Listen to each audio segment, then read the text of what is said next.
Hello and welcome back to the channel. My name is Keith. Today I'm going to show you a few different items here that I think are hugely valuable to understanding the fretboard and how to solo actually and start off soloing in a melodic way across a chord progression. So I wanted to start today out with a comment. I recently put out a short that I'll go ahead and link here, and I got a very interesting comment that I tend to agree with, and I wanted to share it with you. So I'll go ahead and throw it up here and pick up my iPad and actually read it out. So this gentleman says, always forget about your cage shapes. If you know how to play the major scale, you can play every note and diatonic chord and their modifications without boxing into the shapes, giving you more voice leading freedom and variance. Now, I am not going to issue this aside and say, oh, you're wrong or whatever. The guy is right. And that brings me to a point that I kind of wanted to emphasize here. Now, learning the guitar is not going to be exactly the same for anybody at all. For some people, learning caged is very important. It helps them understand. I come from the school that takes the cage system and applies it. I look at people like Eric Haugen and Guthrie Trapp. I feature him a lot on the channel. Both huge proponents of the cage system, whether they like the name caged system, which Guthrie Trapp outright says he hates the name. He just calls it chord inversions, but he still abides by it. He shows us all these different shapes and how all of them fit on your fingers. Eric Haugen went to school for music in theory, and he says that's one of those things that they just don't teach you in school if you're a guitar player that they wish they would, and that's why he has his channel, and that's why he's an amazing teacher in and of himself. So while this guy is right, I think everybody has a different way of learning, and if it's a structured thing, if you're going to go see a teacher, do it. If it's looking at YouTube videos, do it. Basically, it just depends on how your brain kind of comprehends things, and this is why YouTube is such a great place to learn how to play guitar, because there's so many different teachers out there that'll teach in different styles, and you don't have to just pick one. You could pick a few of them and do whatever works best for you. So what I want to do is kind of go through what this guy said here and break it down and kind of incorporate that into this lesson. And we are going to start by looking at the definition of what he means by diatonic chords. So let's not really muddy up the waters too much. I'm going to read this definition of what diatonic chords are. It's a chord built from the notes of a specific key, harmonizing notes within that scale. So basically what we're doing is we know that we, for example, are in the key of A, and we're going to take this 1, 4, 5, right? A, the 4 would be a D, and the 5 would be an E. All right, so now that we know that, now all the chords and all the notes that we're going to hit are going to be in that key of A. So let's kind of break this whole thing down and start soloing with some cool little tricks. So if I have the key of A, that's our A chord, our D chord is right there, and our E is there. I could also play the E right here. That's a C-shaped E. Again, knowing the different inversions and understanding how caged works, like the name or not, does help, and here's why. Because I don't want to be jumping around from a A to a D, or an A to a D to an E. If those are the only ways I know how to play that chord or those series of chords, then you're going to be jumping all over the place. Your transitions are not going to be smooth. Instead, we leverage our A is there, our D is there, and our E is there, or it's right here. So A, D, E.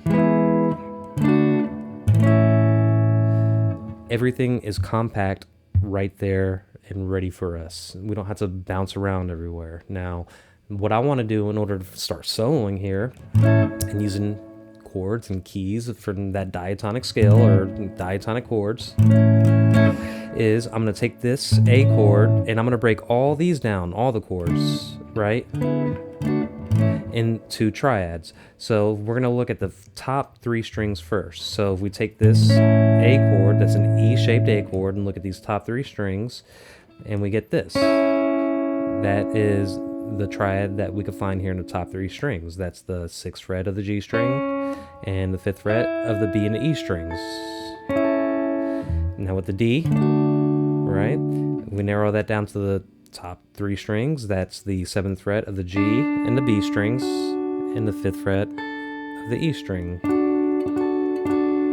And then for the E, right, top 3 strings, we're really just hitting these That is the 4th fret of the G and the E strings, and then the 5th fret of the B string. You know, this is an E chord, E right here. That's how you tune your guitar. So what do we have here?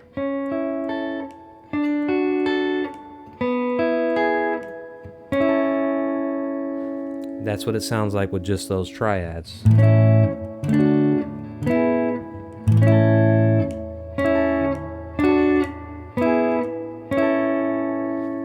Now what I'm going to do next is further isolate this to just the top 2 strings. So if we take this triad and just hit these top 2 strings, that's our A, just the top 2 strings. It's not a full chord.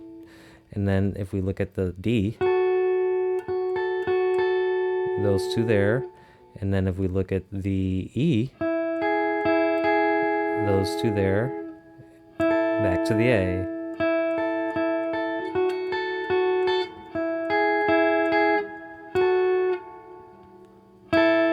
Right? So we could also do the E up here, because remember we have an E chord right here. We have an here and here. So we could do this.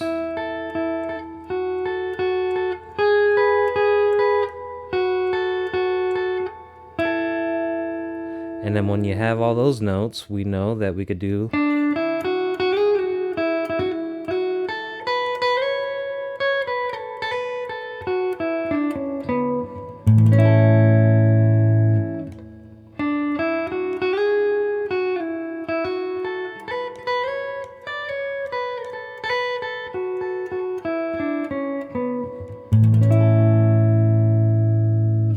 you could do a variety of different things with just those 2 strings. I think it's a wonderful way to kind of get started with soloing and kind of match the chord changes here, or stay within a diatonic scale or diatonic notes or chords or whatever within that key of A. And this applies across the fretboard no matter what. So I think it's, like I said, a great way to kind of start understanding, is breaking things up into those small chunks. You get the full scale, you get the full chord, you break it down into a triad, break that triad down into 2 strings, and then just use those 2 strings to solo to start out with.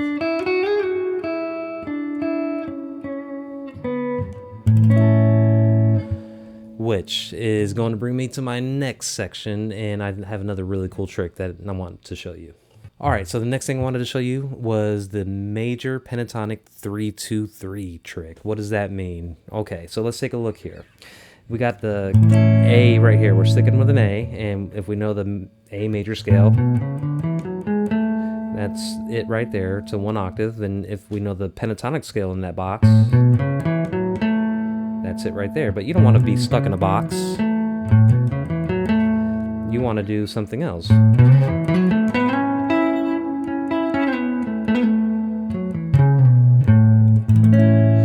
You want to go up and down the fretboard and have fun with it.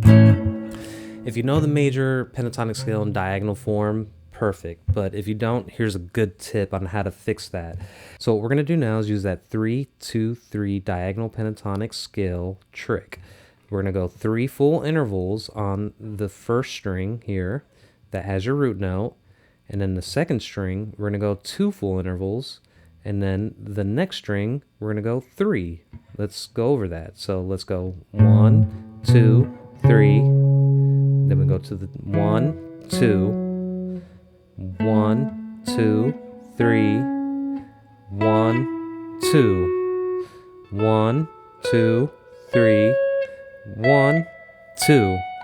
Then it goes up here because we ran out of strings. But essentially, we're going 3 intervals on the first string, 2 on the next, 3 on the next, and it just goes back and forth.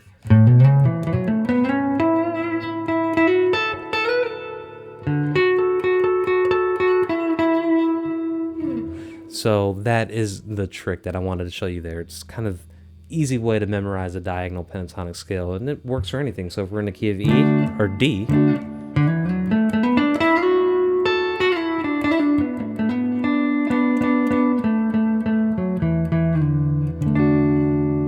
all that is using that 3-2-3 or diagonal pentatonic scale. It's just all it is just a way to memorize a pentatonic scale. So don't kill me for that one. And the reason I showed you that trick was because I wanted to show you this one.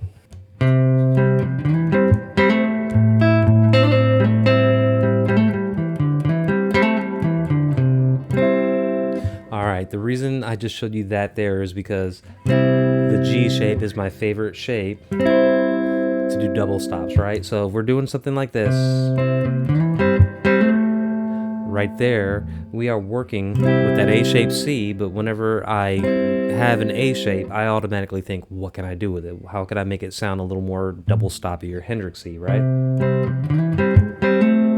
I go to this G shape, right? So if you remember, after the A in Cage, you have this G. And then when you have this G, it opens you up for all these cool double stops.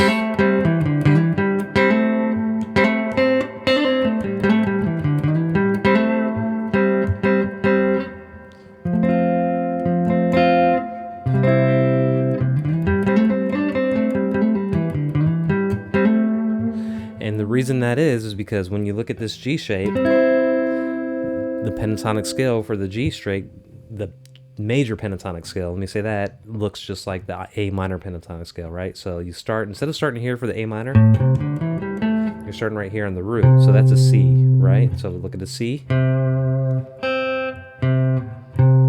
All the C's, but so you're going to start here, then you run through that normal pentatonic scale shape.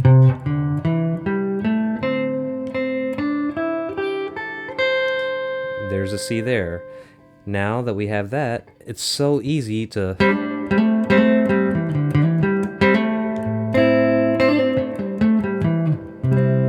resolve right there in that C, because this is still all notes within that C major pentatonic scale.